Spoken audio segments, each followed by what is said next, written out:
I can't tell you how excited I was when I was growing up because my dad always got me Chinese food, pizza, and hot dog. I grew up in Brooklyn. Yeah, yeah, that's where it was. And some of the best times that I have that I remember revolve around those three things: hot dogs, pizza, and Chinese food. And for the life of me, no matter how I try, those are still some of my favorite foods. I guess I don't try that hard. But one of the challenges that we have that we're going to be talking about tonight is how do you take something that you like, something that you grew up with, or something that really is one of your favorite foods, and how do you create a healthy version of that? I've had that question so many times. And so tonight, what I want to do is I want to spend some time talking about how to make one of the things I love, make it healthy, particularly talking about pizza. And tonight we're going to talk about creating a sausage cauliflower pizza. That's right. And it was delicious, y'all. Hey, if you're new to me, I'm Dr. Dwain Woode. That's Wood with an E. The E stands for endocrinology. Here on the channel, I educate, I empower, and I encourage you to take charge of your health in your life, avoid complications, and go to the next level. And in this year, new year, new you. I'm talking to adults with type 2 diabetes, people who want to put their diabetes in remission, who want to get off of diabetes medications, who want to improve their metabolic health, who want to reverse their diabetes. Hey, if you're new, go ahead and put new in the comments because I'd love to welcome you with a hand clap and some music. And let you know that we are glad to have you in the community. Also, if you are new, go ahead and put a Q if you have a question into the comments so that we know that that is a question that we need to get to as we get throughout the evening tonight. And as you know, we do how we do. We're going to take a look at some other things. Right now, I have my monitors that are sitting off to the side. We're going to take a look at what my blood sugars are. And I've got my report from my Dexcom Clarity app that we're going to take a look at here in just a little while to see what's been happening as since we stopped fasting back on when was that, Friday? Yeah. So anyway, so glad to be here. I do see one of our community members out there. I see Teresa. Hey, Teresa. She's saying hello, Dr. Woode and everyone. Glad that you're here. We should be streaming also to Instagram tonight. If you're out there, thank you for joining us and hanging out with us tonight. We've been working on getting that done, and I think we finally got it. Hopefully it didn't mess anything else up. All right, so one of the things that I do want to do is I want to go ahead and we're going to spend some time. We're going to take a look at what my blood sugars are here in just a minute as we get started and as we move into the rest of the discussion. I was excited to do this. I was excited to have this this show because if you remember, we did back in the fall, I believe it was, we did a show where we did curry chicken. Last month or 2 months ago, we did tofu, portobello mushrooms. We did cauliflower rice, we did tofu steaks and so forth.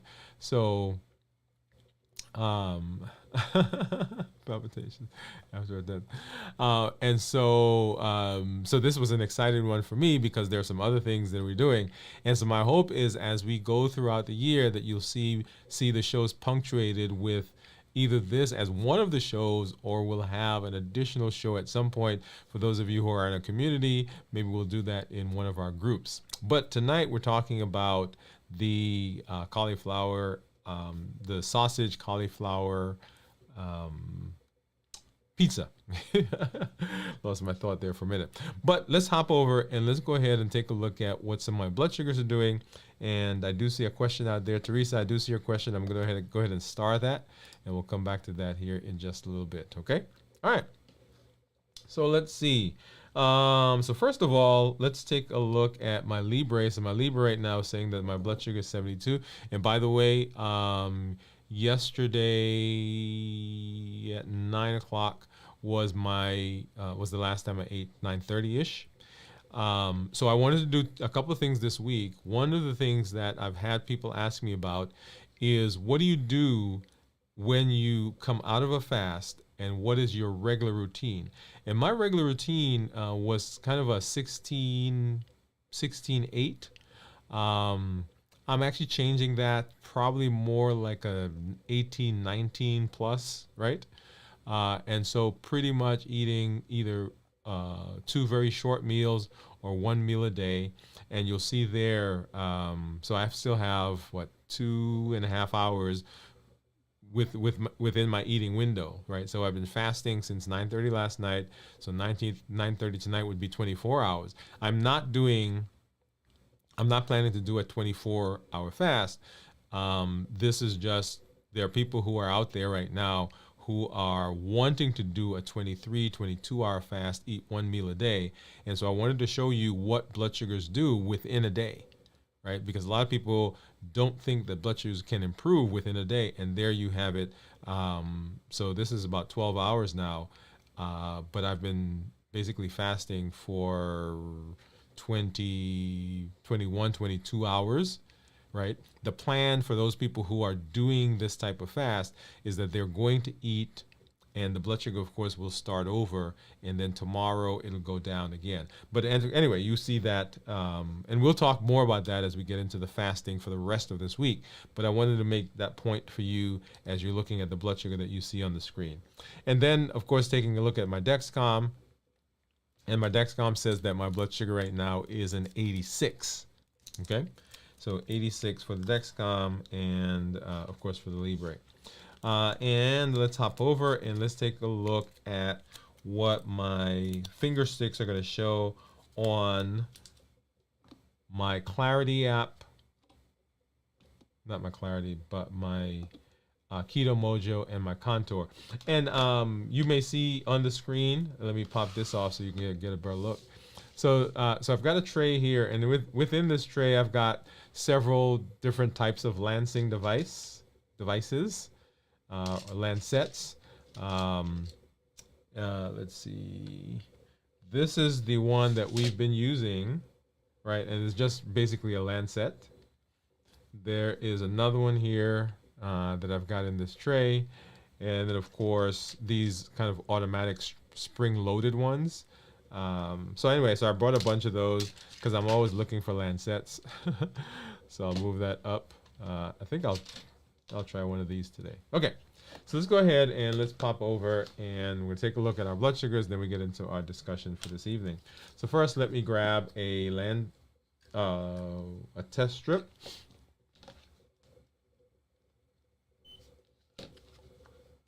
Test strip for the Contour, and then a test strip for the Keto Mojo. And the way this one works, basically, you turn this little knob, and it's attached to the lancet that's in the device, and it's actually spring-loaded, okay? So I'm going to break this part off, and that basically comes out. And I need to find a good spot on my finger, and I'm going to press this against my finger while I depress this little lever, okay? And that lever releases the lancet, and the spring pushes it, and I get, okay? So you may have heard okay? And there is my drop of blood. Let's get the Keto Mojo going. Let's go ahead and get the Contour going. And so 84 for the Keto Mojo, and the Contour 88, so not far off. And then, of course, we're going to change and do the ketones here on the Keto Mojo. And just like I always do, I'm not going to show that to you guys right now. I know, I'm so bad teasing you guys. All right, so let's hop over and let's go ahead and let's talk a little bit about our what we're doing tonight, right? So when we're talking about cooking with Dr. Woode, and we're going to go through that video here in just a minute, but just a few things that I want to talk about. And the challenge is this. Well, let's do this one. There we go. The challenge is creating a pizza that is both healthy and delicious. right? Because typically when people think pizza, they think lots of carbs, they think unhealthy, they think lots of cheese, lots of calories, and so forth. And so that really is the challenge. And often when we are trying to change a food, when we're trying to change a dish, we tend to think that that dish can't be either it's not going to taste good, or if it tastes good, then it's not going to be healthy. And so that's really the challenge that a lot of people find themselves in. Well, let's talk a little bit about cauliflower. And I have a team member in my office that says cauliflower is the great imitator, because if you're in the wellness, if you're in the space right now, you know that cauliflower is one of those things that people are making all kinds of things from. Okay, and we here on the show have done cauliflower rice. In fact, part of what we're going to need to do as we are creating the crust for the pizza that we're going to be making is we're going to have to make some cauliflower rice. But cauliflower, I've seen people making hot wings, right? So they basically grill the cauliflower, or they bread it, fry it, and then they put it in buffalo sauce. Or I've seen people making little finger foods with cauliflower. I've seen people making all kinds of things with cauliflower, and so she calls it the cauliflower is the great imitator. But there are some great things that cauliflower has that are beneficial, right? So in terms of nutrition, and you'll see that there. So protein, 2 grams of protein, and this is for about 100 grams of cauliflower, probably a cup. There's not a lot of fat, right? About 1 gram of fat. Not a lot of carbohydrates, so 5 grams of carbohydrates for that 1 cup. Lots of fiber, 2 grams. And remember, cauliflower is one of those non-starchy vegetables that we talked about before when we did our show. If you didn't see that show, go back and watch it, and you'll get a flavor for that. And then, of course, potassium, magnesium, and phosphorus, all those things that we like. And then it's full of different types of vitamins: vitamin C, vitamin K, B6, folate, pantothenic acid, and these are all substances, all things that we want to include in our diet. So there's a lot of benefit for cauliflower. And so a little bit about the history of pizza. So because that's my thing, right? So pizza. So the concept of flatbreads has been around for a long time, back to the Greeks, the ancient times, Romans, Egyptians, and so forth. And this idea of having some kind of bread that you put stuff on. Basically, that's what pizza is. Okay, we'll talk a little bit about as we get to the modern time, but that's where pizza is. So flatbread in the Middle Age, it evolved in different regions in Europe, in Italy, particularly in Naples, and so this bread was referred to as a pizza. This flat bread that they made was referred to as a pizza initially, right? Initially, these were simple breads, and you just top them with ingredients. And this was here's the thing, right? And this is a lot of times what we find is that there are certain things that are common to what are called the common people. Right? People who didn't have a lot of money, they weren't affluent, and so they developed something. And if you flash forward now, hundreds of years later, in our modern society, those are called delicacies, right? So we took them, so people, but when they didn't have money, that's what they used, and now it has become one of these delicacies, right? That we use. So anyway, so flatbread in the Middle Ages, the modern pizza. In the 18th and 19th century, when tomatoes were introduced into Europe, then the commoners, those who were not affluent, started using tomatoes and putting them on bread with lots of different things. And this was really the first simple pizza, right? It was cheap. It was something that you can eat with your fingers. This was kind of the working class kind of snack or kind of food, right? And then, right, the pizza margherita and there's a story where Queen Margherita was visiting, and a local baker, cook, chef made her a pizza, or this flat bread that had the colors of the Italian flag. So red for tomatoes, white for mozzarella, and green or basil for green. Okay, and this was really it was named Pizza Margherita, and this is really kind of the thing that solidified the idea that pizza was an Italian cuisine, and that sparked the whole thing. And so today, pizza has taken on a life of its own, right? So lots of different types of pizza around the world. New York style pizza, which is where I'm from, New York. Chicago has their deep dish pizza. California has their gourmet pizza. And around the world, if you go around the world, lots of different places have different types of pizza, including the variations of toppings, like seafood in Japan, or spicy meats in India. And I'm sure if you're out there and you are from the Caribbean, I would love to know, what do you put on a pizza in the Caribbean? If you're from Africa, what do you put in a pizza in Africa? If you are of the native peoples of the United States, do you have a pizza, and what do you put on your pizza? So if you know, or even some of our community members in your state, is there a state pizza that you guys eat, and what is it? I'm here in Alabama, and I keep searching for New York style pizza. Right, that's what I grew up in, kind of flat, thin bread.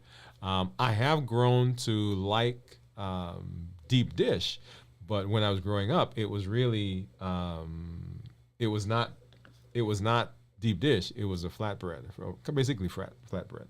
Okay, all right. So let's go now and let's take a look, and let's talk about our pizza. So the first thing that we've got to do when we're making the pizza is we have to get the cauliflower. And if you didn't watch our show where we did the cauliflower rice, the same thing is what we're doing. So we've got the cauliflower, and this is really one head of cauliflower that I've cut up, and you see the different pieces. And what we're going to do is we're going to take a grater, and we're going to basically rice, quote unquote, rice the cauliflower. So we're kind of grating it and getting it set so that we can then use it for the rest of what we do. And here's a great place to talk about the versatility of cauliflower. So here we're using it, we're ricing it, quote unquote, to be able to mix it and make a dough out of it. But we can also take the cauliflower, we can use it, we can form it, we can make, as we did before, we can use it for rice, and we could put things on top of it. Okay, we can use the cauliflower, as I mentioned. We can dip it in sauces, and if you go to any function and they've got a tray of vegetables, one of those vegetables that you may see on that tray is cauliflower, right? So there are carrots, there's broccoli, there's celery, and of course there's cauliflower, the little spears, and you dip them in ranch or whatever else is there. And so here, we're basically ricing the cauliflower, and we end up with a bowl of cauliflower. And I have a recipe that we've done that gives you all of this. In fact, let's see, would I be able to do that? Let me see if I can pull it up. Anyway, there's a book that we're putting together, a cookbook that has all the recipes and things that we've been doing. Okay, so we rice the cauliflower, and then what we need to do, if you remember, in one of our old when we did when we did our cooking show before, the way that I cooked the cauliflower that time was I took it and I put it in a frying pan with some oil. This time what I'm doing is simply taking the cauliflower after I've riced it, put it in a bowl, I cover it with some saran wrap, and I put it into the microwave, and we did it for 5 minutes, and we basically get that out, and now the cauliflower is warm or hot, cooked, right? Because it doesn't take a lot of time to get the cauliflower going. Now, one thing that I didn't do here, right? One thing I didn't do was I didn't drain it, right? So I wanted to see what the bread would be like or the dough. And so you can take it after you take it out of the microwave. You put it in a clean kitchen towel, and you basically wring out the excess moisture from it. In this case, I did not do that. And then we take it, and so here's our mixtures, right? So we've got some eggs, mozzarella cheese, we've got Italian seasoning, Parmesan cheese, black pepper to taste, salt to taste, garlic powder to taste, and basically we're mixing this together, and we're getting kind of a doughy substance, and that's what we're going to use to make the dough for the pizza. And so there you'll see all my ingredients that I'm doing, and we're going to start mixing that up and then form it. And you can form this in lots of different ways. All right, so let's go ahead and let's see. Here we go. So you can begin forming this in lots of different ways. In this case, what I did was I just mixed it in a bowl, dropped all of those ingredients in there, and once again, this is to taste, right?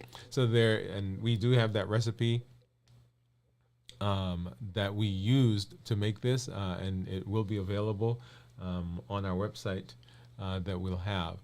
And so in this case, if you look at the bowl, you see the steam coming out of the bowl. And I basically, what I did was I grabbed this and I stuck it into the freezer part of the refrigerator, and I let that cool down a little bit because I didn't want my cheese that I was getting ready to put in to melt too much. But basically, right, you're putting all those ingredients in there, and that's a little blurry. But then we take that out, and I've got a cookie sheet that I've put some parchment on, and we're gonna start putting that together. And what I wanted to show here is that it doesn't take a lot, right? So this is just some parchment paper on a cookie sheet, and I'm just spooning that out, and you'll see I'm starting to form the dough. I'm starting to form the pizza pie itself, and it's really just a 1-inch thick layer of the cauliflower mix that I've made, and I'm kind of making that. You can do this deep dish, right? If you're interested, if you like deep dish, when you're putting this together, basically you kind of press the middle in so that you have the edges coming up, and here you'll see that we're putting that together in a pie shape and form. And mine is a little bit more, it's not as stiff, which I like, and it came out actually very nicely. And what we're gonna do is, once I get that formed, we're gonna go ahead and pop that into the oven and get it to brown and begin to firm up. All right, look at that. Isn't that beautiful? Yeah. If I hadn't put the eggs in there, I would have just grabbed the piece and eat it right there. But so we have the eggs, and so we're gonna go ahead and pop this into the oven.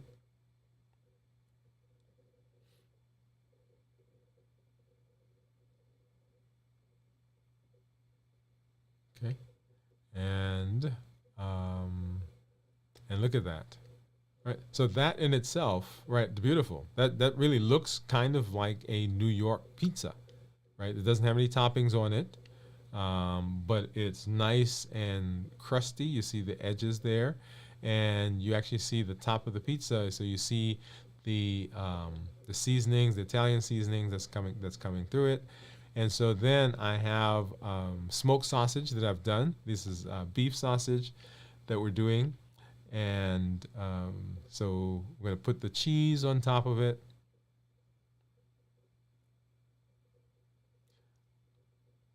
There we go, right? So delicious. And you guys know that I'm a cheesaholic.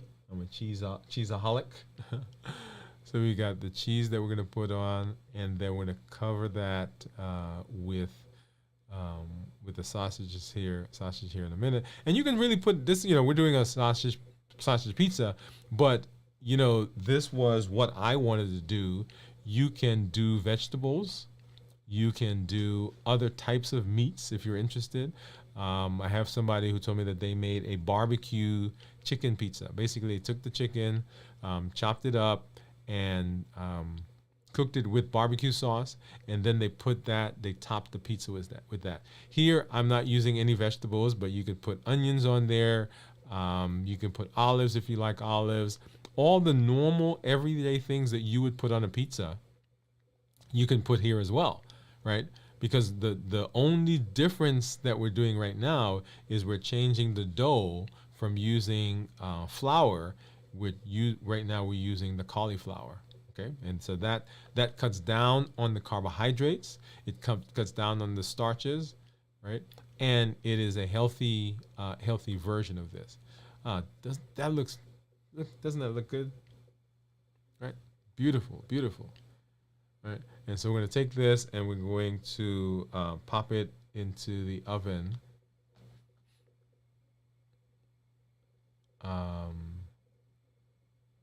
And we'll see what that looks like, right? So once again, we created. Let's pop back over here. So we riced the cauliflower. We steamed it in the microwave. Remember when we did a previous version, what we did was we took that and we actually put olive oil and we put it into the frying pan. And that was how we did it the last time. This time we simply took it, we put it in the microwave and steamed it, and then took it out and then mixed all of our ingredients together. That was the Parmesan cheese, the mozzarella cheese, the eggs, the garlic powder, Italian seasoned black pepper and salt to taste, and then formed our once we mixed that up, we formed the pizza crust, got that onto a cookie sheet, and made a half-inch thick layer as our crust. Got that into the oven. Comes out look at that, delicious. And then went ahead and topped it with our cheese, topped it with the sausage, and then we're going to pop that back in the oven here in just a minute. Okay? All right.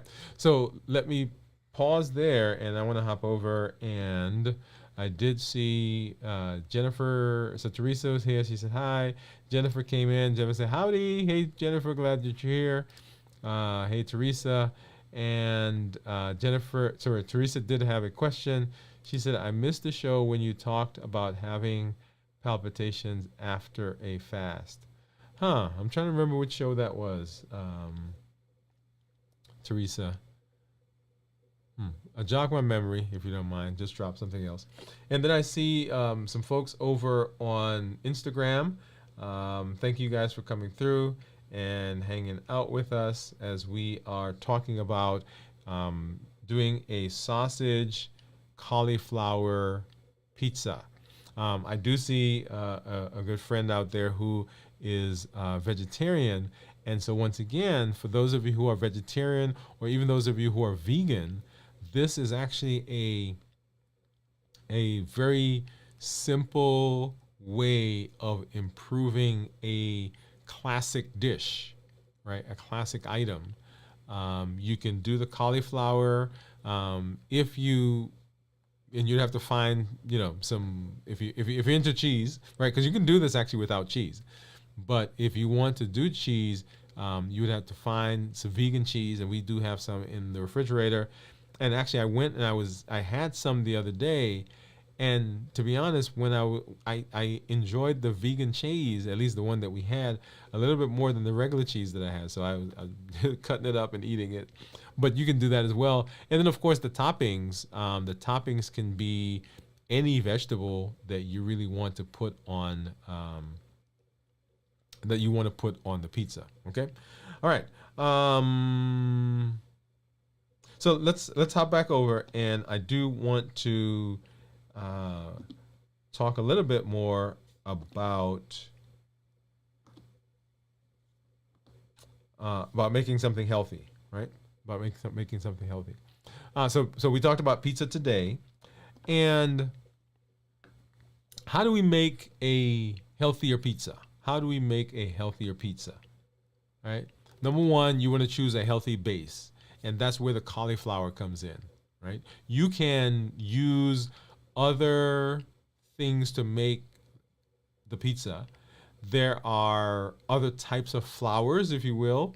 I was trying to stay away from the flour because once you crush that up, whatever it is, it could be corn flour, it could be plantain flour, it could be cassava flour. Because you are crushing it up, the fiber is actually pretty much destroyed, and your body absorbs that so much easier, and so we get a spike in the blood sugar. Insulin has to come out to decrease the sugar, whether you take insulin or your body makes the insulin. Once that happens, then the appetite is stimulated. And remember our 3 pillars, right? So decrease insulin, suppress appetite, and get rid of as much sugar as possible. And so that was the reason that cauliflower is actually a good base. You want to opt for healthier sauces. And you'll see here in this case, I did not use any sauces, right? This was simply the cauliflower, cauliflower base, then the cheese on top of that, and then the sausage on top of that, and that's all. So I did not use any sauces, but you can use lots of different types of sauces, things that you create yourself. Marinara sauce. You can make your own spaghetti sauce at home. You can make your own whatever sauce. Actually, you can make that at home. Then you want to load up on vegetables, right? Often, if you make a pizza and you don't put enough stuff on it, after you've eaten that slice of pizza, you're still hungry. So if you are making sure that on that slice that you're having, or on the pizza in general, you're putting a lot of vegetables, then those vegetables, and non-starchy vegetables, by the way, those vegetables are they have bulk. And so when you eat them, because they have bulk, the pizza already tastes good. You have the toppings of the pizza that creates bulk, and now you eat that and you are satisfied. Otherwise, it's basically a piece of cheese that you're eating, and then your appetite might be stimulated at that point. You want to choose lean protein. So as you're getting into, if you are eating meat, chicken, fish, whatever, you want to choose lean proteins, because once again, we're trying to get a healthier pizza, a healthier version of this dish, of this item. So in this case, I did not change anything else other than I did not put sauce, and it was cauliflower. But even to make it healthier, we could have, instead of doing sausage, you could have done something else. You could have done chicken, like I mentioned before. And then be mindful of cheese. This is my this is my place where I've got to kind of be careful, right? So when we did our show where we talked about labs, remember that my cholesterol level went up because I've been doing such a good job of keeping blood sugars under control, right? That I've switched to eating things that don't have a lot of carbs, but are higher in calories, higher in fat. And so one of the things I've gone to is eating cheese. So I think I have now probably some stock in cheese somewhere. And so as you're doing healthy, remember we always have to find a balance. And for a lot of us, when we are, I shouldn't say a lot of us. So in general, human beings, right? In general, human beings, we tend to go, I don't want to say extremes, But in this case, going from a lot of carbs and say, well, I'm not going to eat a lot of carbs, so I'm going to come way over here to this side. But it has to be balanced. And if we do a good job of balancing, then things kind of work out, right? So in terms of the pizza, you want to make sure that you're not like pounding it with a lot of cheese. Otherwise, we run into other issues. Cool. Let's see what else. Give me just a sec. Okay, so cheese, right? So be careful with the cheese, and then when you're flavoring, remember herbs, spices for flavor. We did a show also where we talked about how to flavor foods, how to improve foods, how to not use a lot of salt and sugar and so forth. Remember what our plan is, right? So this show really is just a component of our plan to reverse diabetes. So as we are reversing diabetes, we're putting these practices in place, not just in isolation, but we're putting them in place so that we have all of these tools in our toolbox that we can use as we're moving in that direction. Right? If you're out there and you are not diabetic and you are here with us, the things that we're talking about for diabetes in terms of being healthy work for you as well. Whether you have metabolic syndrome, high blood pressure, high cholesterol, polycystic ovarian syndrome, all of those, if you're now creating a healthy version of pizza, guess what improves? All the things that we just talked about, right? So not just blood sugars, but all of the metabolic issues that you may be having in your life as well. So just because you're not diabetic doesn't mean that this is not beneficial for you as well. Okay. All right. And so let's go ahead and let's take a look at our pizza. Yeah. Yep. You guys want to see the end of it? Well, let me do this first. What I want to do is I want to hop over and let's take a look at what my report has been saying about blood sugars. Move up some of this stuff. Okay, here we are. So let's see. Let's do this one. All right. So blood sugars. So you'll see there that my 14-day average blood sugar is 100. Right. So average blood sugar 14 days is 100. My average blood sugar for the last 90 days, 3 months, has been 104, so not far off from the 100.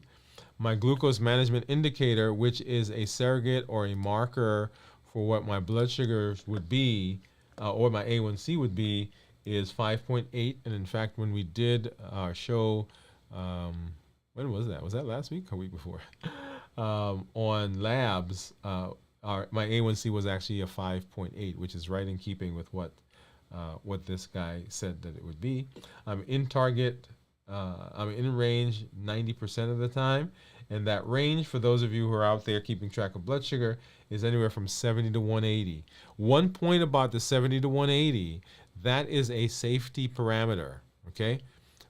I don't want my patients generally to have blood sugars up to 180. I usually tell folks I want their blood sugars between 100 and 120. That's the goal. If we do that, then we have an A1C of about 6.5. Okay? All right. So if we take a look at the daily graphs,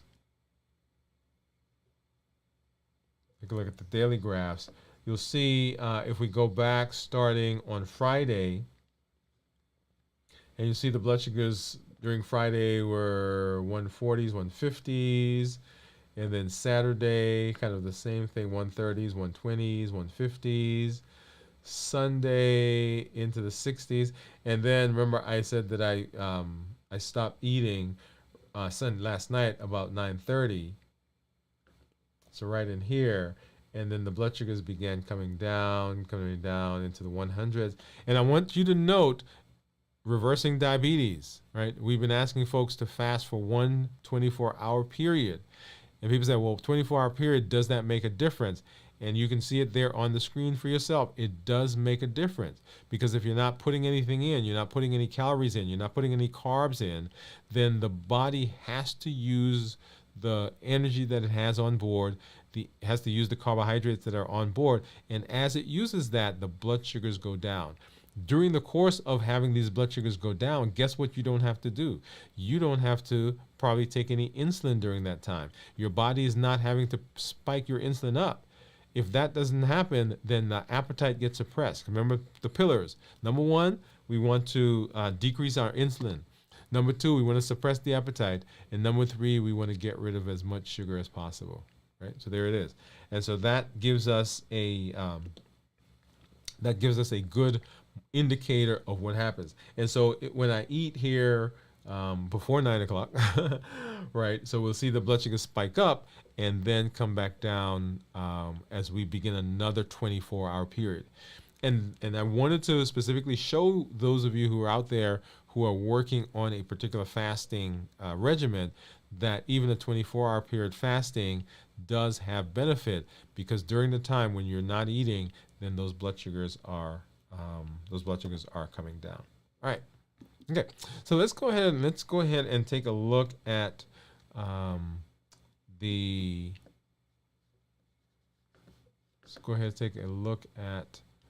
our pizza, right? So we had just topped the pizza, and we're getting ready to put it into the oven.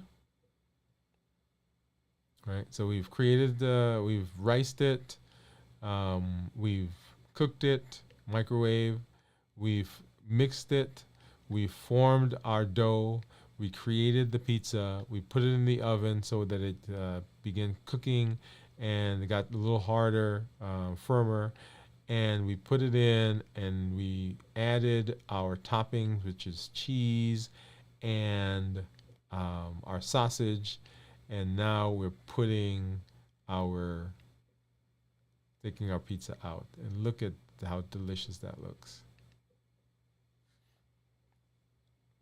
Right? And you can't tell that that's cauliflower. And so now we plated it. Right?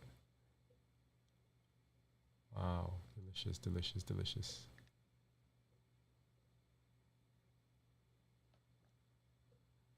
Yep.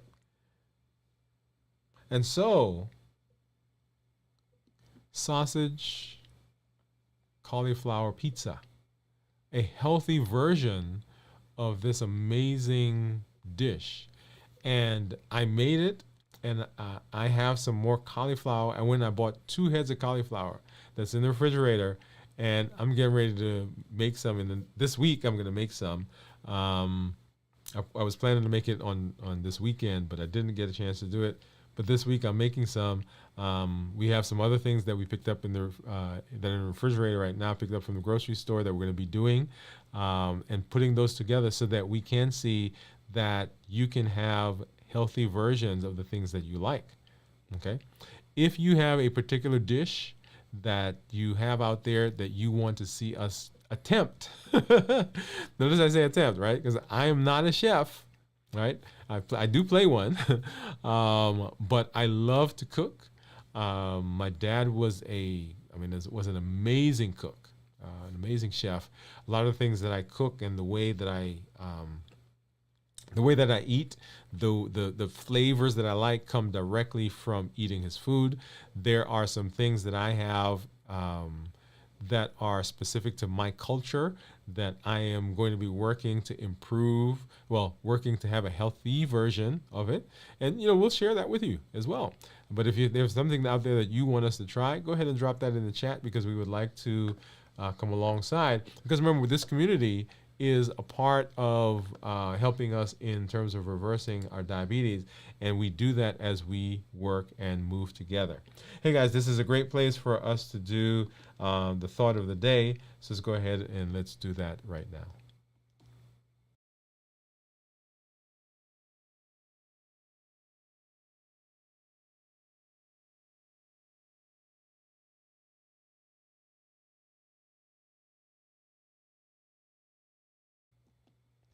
And the thought of the day is this: that the only constant is change. Change happens. Change does not pigeonhole you into a particular place because you can always change. I was talking to someone this weekend, and she was sharing that there are some things going on in her life, and that she was unsure of how to proceed.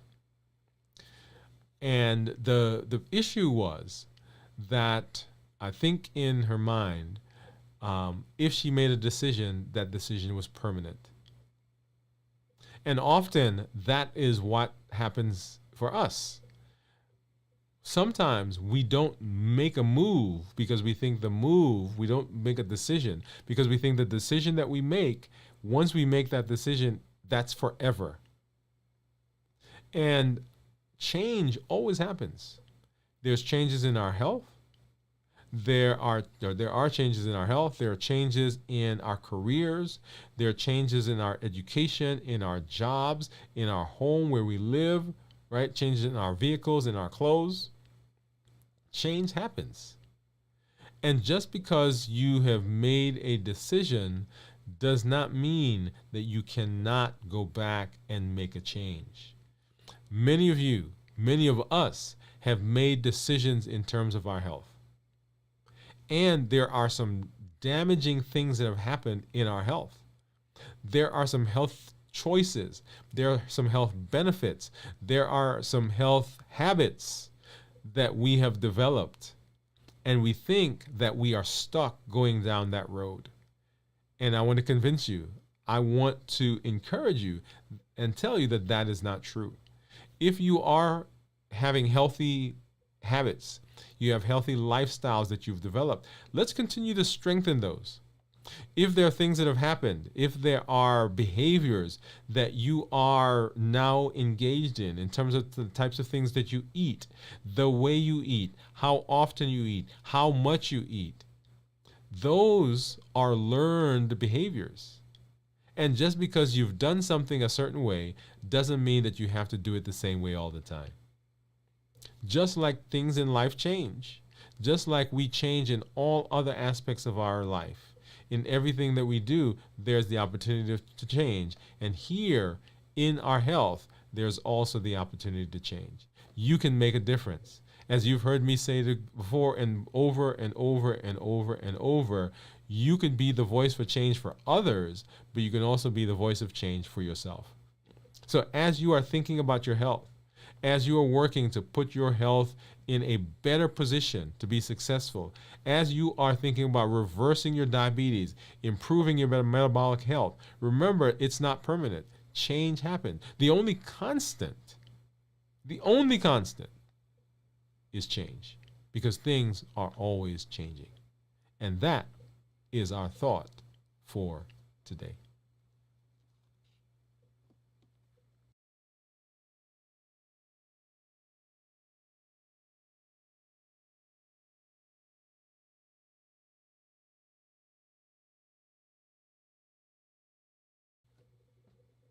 All right, all right. I do see. Let's see. So Teresa says. Teresa says, "LOL. I don't remember the title of the show either. I caught the tail end of it. You were speaking about extended fast. If you could have palpitations after it ends, huh? Okay. So I mean, I don't remember that particular show, Teresa, but in terms of ending a fast, particularly if you've not done a good job of hydration, then yes, you can have that. The other thing that happens is as you begin refeeding, right, as you begin eating again, if you're not careful in how you approach that, then the metabolism will gear up, and so you can have palpitations as a result of that. So I'm not sure if that was the context I was talking about at that time, but that also is something that can happen. So palpitations, of course, as you are going through the fast, if you're not maintaining hydration, and then as you begin feeding again, as you begin eating again, then as your metabolism picks up, also if hydration has not been kept up, then you can have palpitations as well. Okay. Let's see. Jennifer says, I can make my own sauce. No sugar and added, let me put that back up. No sugar and added veggies in the mix. Yep. So Teresa, you have I think if I remember, you have a garden, don't you? You're out there. And we said we need to take a community trip out to hang out with Teresa. Teresa says she's sorry. She said, make noodles, please. I love them. Teresa, any particular type of noodles? Any particular type of noodles? And she says, yes, it happened after I eat. So it was what I ate. Yeah, so a lot of things that we use to refeed, and we break that fast, can stimulate our metabolism and can cause us to have palpitations, particularly if we're having spicy foods and the body's now starting to the metabolism is picking up. Okay, so Teresa, yes. So what I'm gonna do, right, is we are a gluten-free house, so I'm gonna find some gluten-free noodles and we can make that. Okay, so Teresa, drop me a line, remind me. It's here, but drop me a line separately and remind me that, hey, I'm supposed to do that, right? Oh, okay. So Jennifer is the one that has the garden. All right. So Teresa, you and I have to get together and we take a trip out to Jennifer. Right, and hang out with her, and we can get some stuff from her garden, and then we can enjoy that together. Yep. All right, so let's talk a little bit, y'all, about where we are and what's going on in our space. Very first thing I want to, of course, talk about is unlimited, right? So often we find ourselves limiting ourselves. There is the ability to improve our health. There is the ability to improve our lifestyle. There's the ability to improve our diet. Just like we did tonight, we took one of my most favorite foods and we created a healthier version of it. Unlimited ability. You may have tried things in the past. You may have not been successful in things in the past. That's behind us. Now we have unlimited ability, unlimited potential. And here on the show, here in this community, we are tapping into the unlimited ability. We're tapping into the ability to go beyond where we thought we can go, beyond where we've been told we can go, beyond where even sometimes we can imagine. Unlimited ability. And on the show, the channel, what do? We educate, we empower, and we encourage. That's how we work. We educate with the shows, with the podcasts, with the blogs that we do. That is with the intention of changing our mindset, changing our thought, making a frame shift, because we've got to do that in order to be successful. We empower. The empowerment comes from the tools. One of the things that we just learned, a tool, how to create a cauliflower pizza. Whatever I did sausage cauliflower pizza. You can do whatever you want. You can do tofu. You can put chicken. You can put fish. You can put so many other things. You can do a veggie pizza, right? So one of the tools. And then we encourage. We encourage by the community that's here that I love. The community is growing. We've got some very valuable, very appreciated community members. You can be a part of this community as well. Right? So we educate, we empower, and we encourage. The Triple E formula for success. The HEAT model. This is a model that talks about the things that will trigger us. We eat because of habits, emotions, access, and taste. Habits, emotions, access, and taste. The habits that we form, right? The emotions that will push through the decisions that we've made, the access that we have, the things that are just around us, and the taste that we have for something. It's never the food that we're chasing. It's always what the food does for us. It's the emotions that it creates. It's the memory that it brings back. It's the calm that it brings to us. Habits, emotions, access, and taste. And then our call to action, right? Join the challenges. We've been doing challenges every month. Every month we have a new challenge. In the month of January, figure out your why. Why do you want to do what you're doing? In the month of February, hey, let's start fasting for 24-hour period. In the month of March, figure out which one of the heat models was yours. Is it habits? Is it emotions, access, and taste? I'll tell you mine. I've got 3 of them. Emotions, access, and taste. All 3 of those are mine. In the month of April, it was to create a meal that was healthy, right? And for instance, a pizza is a perfect one. And you see the parameters there. In the month of May, find somebody to mentor. Bring them along with you. Don't let this just be something you do by yourself. If you want to go somewhere, go by yourself. If you want to go a far way, if you want to be successful, take people with you. And of course, in this month, we talked about labs. Make sure that you are getting with your healthcare provider, your healthcare team, so that you can get your labs checked. Okay. So call to action. Join the challenges. Share your story when you come on. Let us know what's going on. Just like people here have been telling us, hey, if you're fasting, drop that in there. If you're having some challenges, drop that in there. Let us know where you are. When we see your successes, we know we can do it. When we hear what struggles you're having, then we know that we're not alone. And then invite someone. Don't let this go by and let this be by yourself. There are over 1 billion people on the planet that can benefit from this information. Invite someone, send them a link, let them know what's going on. Walk alongside your mentee, the person you're going to be mentoring. Say, hey, let's go watch the show together. Let's come together and let's do that as a group, right? So glad. Always excited that we can spend some time together and to be here. We're going to be checking in with you as we get into our fast later this week. And we'll be coming back, of course, next week on the show at 7 p.m. Central right here. As I always say, y'all, glad to be with you, glad to be able to hang out. This is Dr. Dwain Woode. That's Wood with an E. The E stands for endocrinology. That's right, Dr. Dwain Woode. That's Wood with an E. The E stands for endocrinology. Here on the channel, I educate, I empower, and I encourage you to take charge of your health in your life, avoid complications, and go to the next level. And in this year, new year, new you. Good night. We'll see you in our check-in later this week and on our show next week, 7 p.m. Central, right here. Bye-bye.